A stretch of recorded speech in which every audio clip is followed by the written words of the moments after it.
कैसे वैदिक काल में इतने अधिक ज्ञान को संचित करके रखा गया था? मन में यह प्रश्न तो आता ही है। तो आइए जानते हैं आखिर कैसे। वैदिक समय में कागज़ तो होते नहीं थे। कागज़ से बहुत पहले शिलालेख और ताड़पत्र हुआ करते थे। जहाँ शिलालेख में सभी बातें पत्थर पर उकेर कर सुरक्षित रखी जाती थीं, वहीं ताड़पत्र वृक्षों की छाल और पत्तों से बनाया जाता था और उसे उसी प्रकार उपयोग में लाया जाता था जैसे आज कागज़ को लाया जाता है। किंतु अगर हम महाभारत, रामायण और उससे भी प्राचीन वैदिक काल की बात करें तो उस समय तो शिलालेख और ताड़पत्र भी नहीं होते थे। फिर इतने ज्ञान को कैसे संचित रखा गया था?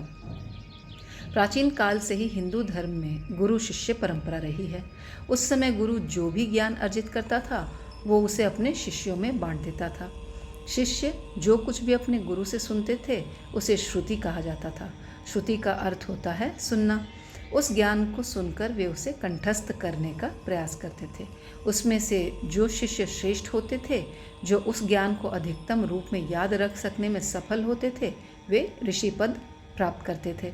ऐसे विलक्षण शिष्यों को ही ऋषि या महर्षि कहा जाता था। सबसे पहले श्रुति का ज्ञान परमपिता ब्रह्मा द्वारा उनके 16 मानस पुत्रों को दिया गया था। प्राचीन काल में बहुत कठिन होता था और कुछ चुनिंदा अति मेधावी लोग ही महर्षि कहलाते थे। उदाहरण के लिए महर्षि वाल्मीकि, महर्षि वेदव्यास इत्यादि। ऐसे ही महर्षि अपने गुरु से सुनकर जो कुछ भी याद रखते थे उसे स्मृति कहा जाता था।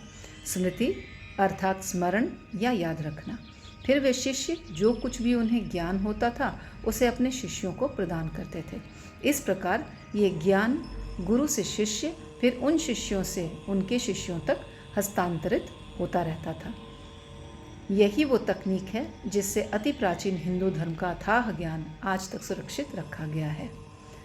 अपने पूर्वजों पर जितना गर्व करें वो कम है, जिन्होंने इस अथाह ज्ञान के सागर को सहेज कर रखा और उसे अपनी अगली पीढ़ी तक पहुंचाया।